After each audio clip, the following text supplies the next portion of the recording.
Tadam! Salut les mecs, on fait le tour de mon nouveau projet IMO. Voici en direct de mon projet immobilier du moment. Il s'agit d'un petit studio de 27 mètres carrés. Le studio est localisé dans un immeuble que j'ai acheté l'année dernière. J'avais déjà mis une vidéo sur la rénovation complète. Cette série d'épisodes, je vais te montrer l'état de l'appartement global parce que je te vois là avec tes petits yeux goguenards en train de te frotter la main et de te dire dans quelle merde il s'est fourré. Bah oui, je vais te le montrer. Je vais te montrer un petit peu les devis parce que j'ai déjà eu... Enfin, j'ai eu un devis en fait avec un gars avec qui je bosse régulièrement. Si te parler du contexte relatif à l'appartement, parce qu'il y a une histoire. En fait, j'ai donné congé au locataire parce que là, tu vois pas, mais l'appartement est dégueulasse, limite insalubre. J'ai acheté l'immeuble pas cher, mais parce que c'est entièrement retapé. On va parler des devis aussi, comment je vois les choses. Je vais parler un petit peu de ce qu'on va faire. Comment on va faire typiquement pour l'isolation par exemple. Au niveau des travaux, on va aller sur des trucs un petit peu plus en détail, tels que pourquoi on va refaire le sol, comment on va le refaire. La salle de bain, il y a tout à faire. On commence avec la visite de l'appartement. Bienvenue chez vous. Mais voici ce qui nous regarde. L'appartement en question. Donc, le gars est parti en nous laissant tout son bazar. Tous ses fringues, tous ses trucs, tout son bordel quoi. Là, donc voilà, on a les petits cubis, évidemment. Alors voilà. Là, je te laisse jeter un coup d'œil. Donc là, dégâts des eaux au-dessus là, voilà. Je récupère l'appartement tel quel. Hein. Si tu ne me crois pas, tant pis. Hein. Mais là, tu vois, avec la vaisselle dégueulasse. Et là, tadam! Tous les papiers, tous les trucs, tous les ci, tous les là. Évidemment, la caution y est passée. Donc le profil du locataire, c'était plutôt la cinquantaine, vieux garçon. Ici, dégâts des eaux. Voilà, on a aussi des vidéos un peu bizarres là. Je t'ai pas montré la salle de bain, alors on va voir la salle de bain. Si, la salle de bain, voilà. Donc le shot complètement crassé. Alors petit détail qui a son importance. Normalement, vous devriez pas voir de l'eau de papier toilette. Par contre, on voit des mouchoirs. Vous en déduirez ce que vous voudrez. On a eu un dégât des eaux au-dessus là. Donc là, le mur est complètement pourri. Pareil ici aussi, là on va tout refaire. Je vous montre un petit peu, là le receveur, ça c'est tout dégueulasse, on va tout y déposer. Tout y nettoyer, ça aussi le meuble vasque on va y déposer. Voilà. La salle de bain, ce qu'on va faire, on va déjà tout déposer. On va déposer le toilette, on va déposer le meuble vasque et le receveur de la douche. On va ensuite, je pense qu'on va regarder pour carreler par-dessus le carrelage. Le problème c'est que là on est sur de la brique creuse. Si on décarle de la faïence qui est sur de la brique creuse, on va casser le mur. Donc on va carreler par-dessus, la belle faïence marbre blanc comme d'habitude. Le receveur, on va le remplacer. On va aussi changer le cumulus je pense, parce que un cumulus comme ça doit coûter 250 balles, je prendrai pas le risque. Hein. Je vais en mettre un neuf. On va doubler le plafond et on va surtout s'intéresser aux dégâts des eaux qu'il y a eu au-dessus. On pense que c'est le receveur d'au-dessus en fait. La bonde doit être dévissée ou il y a un truc comme ça. Ça pissait sur ce mur là aussi, tu vois. Ce mur là, c'est le mur qui est mitoyen.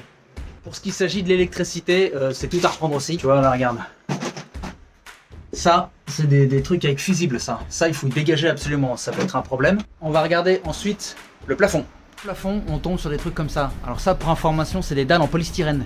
Mais le gros problème, c'est qu'en cas d'incendie, le polystyrène, ça fait des gouttelettes de flamme. Donc ça, c'est très problématique au niveau des assurances. Théoriquement, au niveau du DPE, on serait pas forcément obligé de doubler. On serait pas obligé de doubler parce qu'il y a quelqu'un au-dessus.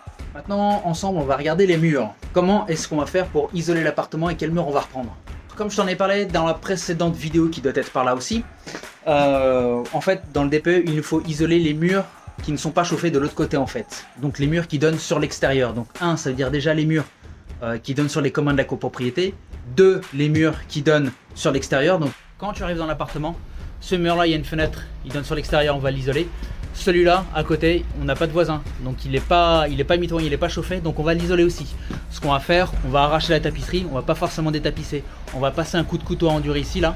On va tout faire tomber, tout gratter, on va déposer ça, tout ça, on va d'abord tout débarrasser hein, d'ailleurs, et on va mettre des rails et isoler ce mur-là avec de la laine de sang.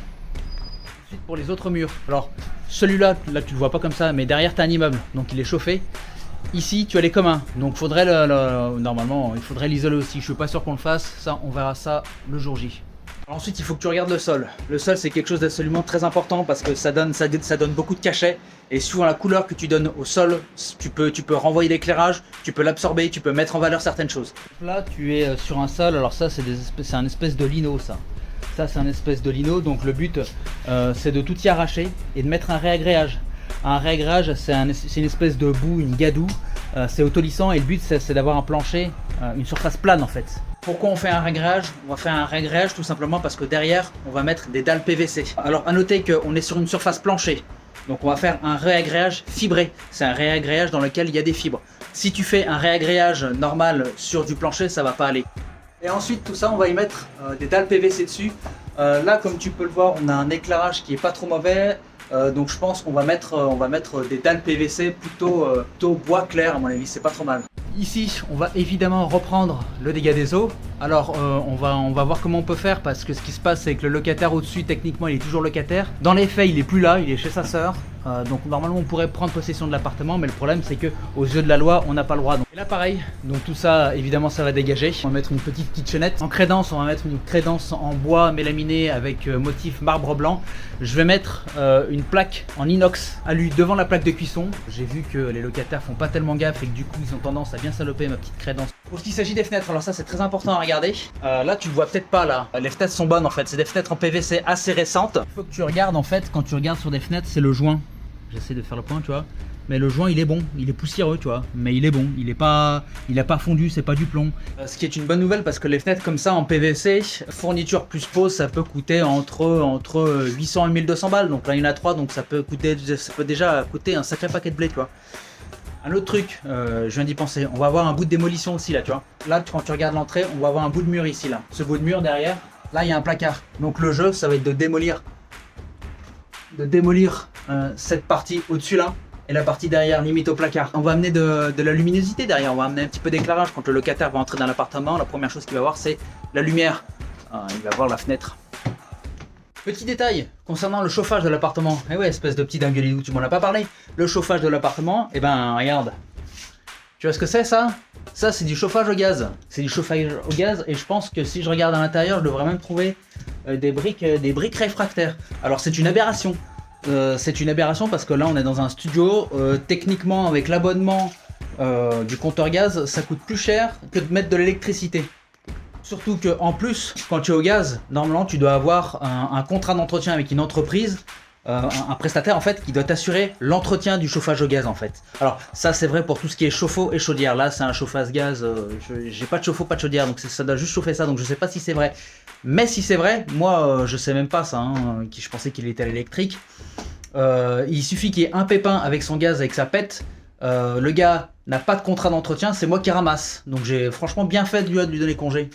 Alors maintenant, je t'ai fait visiter un petit peu, je t'ai dit ce que je voulais comme rénovation. Pour ce qui s'agit du devis, le devis, j'en ai déjà reçu un. Je pense que je vais pas en avoir besoin de plus parce que le prix me semble correct.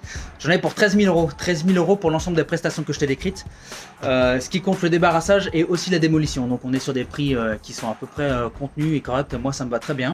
Donc là on est fin juin, je crois qu'on est le 30 juin. Travaux vont commencer fin juillet. Moi je vais te faire un petit suivi avec petit fichier Excel. Et le but c'est qu'après on puisse le louer aux alentours des 450 balles. Ça marche pas trop mal dans le coin, on a beaucoup de demandes. Si tu as des questions, des objections, tu dis que tu trouves que c'est de la merde, t'hésites pas, tu postes en commentaire. Moi ça me permet d'avoir quelques avis, de me faire de me forger ma petite opinion quoi, tu vois, comme ça je vois ce qui marche et ce qui marche pas. Et puis t'hésites pas non plus à liker et si ça te plaît à t'abonner. Je te dis à plus.